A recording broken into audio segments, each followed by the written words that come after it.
Sa mundo ng astrolohiya, ang mga numero ay may malalim na importansya na kadalasang pinaniniwalaang may impluwensya sa iba't ibang aspeto ng ating buhay, partikular na ang kayamanan at tagumpay. Ngayon ay may itinatampok na mga numero na siyang sinasabing nagre-resonate sa universe. Siyang umaakit ng sobrang yaman sa mga taong pinanganak sa ilalim ng mga numerong mababanggit pa lamang.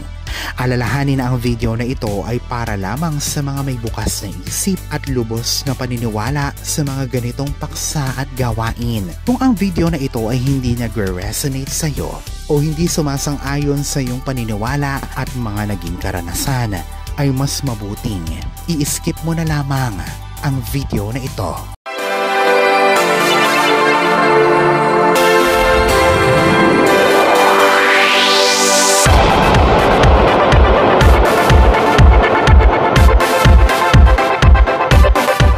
Ano ba ang mga numerong ito na siyang basihan upang masabi na ikaw ay nakalaan talaga para sa pagyaman? Number 1, ang kapangyarihan ng araw. Kung ikaw ay ipinanganak sa ika-1, ika-10, ika-19 o ika-28 sa anumang buwan, ikaw ay ruled ng planetang araw. Ito ang pinakamainit at pinakamalakas na celestial body sa ating solar system. Ang mga astrologo ay naniniwala na ang mga individual sa ilalim ng mga numerong ito ay natural na malapit sa pagiging leader at matagumpay. Ang iyong katapangan, determinasyon at pagiging masigasig sa pagkamit ng pera o posisyon ay ginagawa kang isang natural na magnet ng pera at kayamanan. Natural na makakamit mo ang tagumpay sa buhay. Ang iyong walang tigil na pagsisikap ang siyang tutulong na makamit mo ang financial abundance na may kaunting suporta ng mga tao sa paligid mo. Number 4, ang karunungan ng Rahu. Ang Rahu o ang North Node ng buwan ay isa sa mga lunar nodes ng Vedic astrology. Hindi ito isang pisikal na celestial body, kundi ito ay isang shadow planet lamang. Kung ikaw ay ipinanganak sa ika-4, ika-13, ika-22 o ika-31, ikaw ay ruled ng Rahu. Ang Rahu ay may kaugnayan sa talino at mental acuity. Ang mga individual na nasa ilalim ng impluwensya ng number 4 ay pinaniniwalaang may ekstraordinaryong dami ng brain power na siyang ginagawa silang makapagkaban ng mga malalaking yaman. May mga taong yumayaman sa kasipagan, pero sila ay yumayaman dahil sa angkin nilang talino. Ang iyong matalas na isipan ay ang iyong pinakamalaking asset. Ito rin ang siyang nagdadala sa iyo sa mga malalaking financial success at umangat sa napili mong larangan. Number 9, ang lakas ng Mars. Para naman sa mga ipinanganak sa ika-9, ika-18 o ika-27, ang planetang Mars ay iyong ruling force. Ang Mars ay associated sa enerhiya, determinasyon at isang walang tigil na pagsulong upang makamit ang mga bagay-bagay.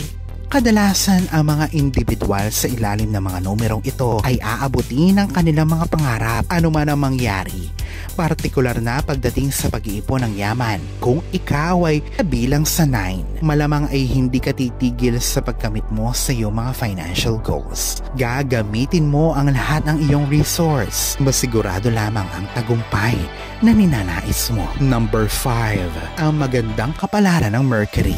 Ang number 5 na rule ng Mercury, ito ay para sa mga ipinanganak ng ika-5, ika-14 at ika-23 ng anumang buwan. Ang Mercury ay kilala sa pagiging associated nito sa komunikasyon, katalinuhan at pagiging matibay sa mga hamon ng buhay. Ayon sa mga astrologo, ang numerong ito ay may kapangyarihan na baguhin kahit na ang pinaka-ordinaryong tao papunta sa pagiging pinaka-prominente. Kung ikaw din ay mayroong 5, saan man sa petsa ng kapanganakan o birthday mo, ikaw ay pinaniniwalaang nakatadhana para sa tagumpay. Kahit na minsan ay nahaharap ka sa mga problema, ang iyong pagiging matiyaga ay ang siyang susi sa tagumpay mo. Habang ang mga impluwensya na ito ay isang paniniwala at may kani-kaniyang interpretasyon, marami ang nakakatamo ng kaginhawahan ng isip at puso at din ng motibasyon. Ang universe o sansinukob ay may plano para sa kanilang success o tagumpay. Gayunpaman, sa maniwala ka at hindi sa kapangyarihan ng mga numerong ito, ang mga ito ay ang siyang magsisilbing paalala na gamitin ng mabuti ang iyong mga kalakasan, manatiling determinado at patuloy na magsikap sa buhay. Sa huli, tayo pa din at ang ating mga desisyon pati na rin ang gawa sa buhay ang siyang magdidikta ng ating kapalaran at hindi ito palagi magmumula sa mga bituin. Alalahanin na sa poong may kapal pa din nagmumula ang lahat ng pagpapala, ang kasipagan at ang kabutihan sa ating kapwa kasabay ng buo mong pananalig sa may kapal. Ang siya pa rin na dapat ay manaig. Ang mga ito ay mga gabay lamang.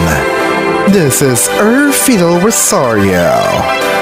Thank you for watching.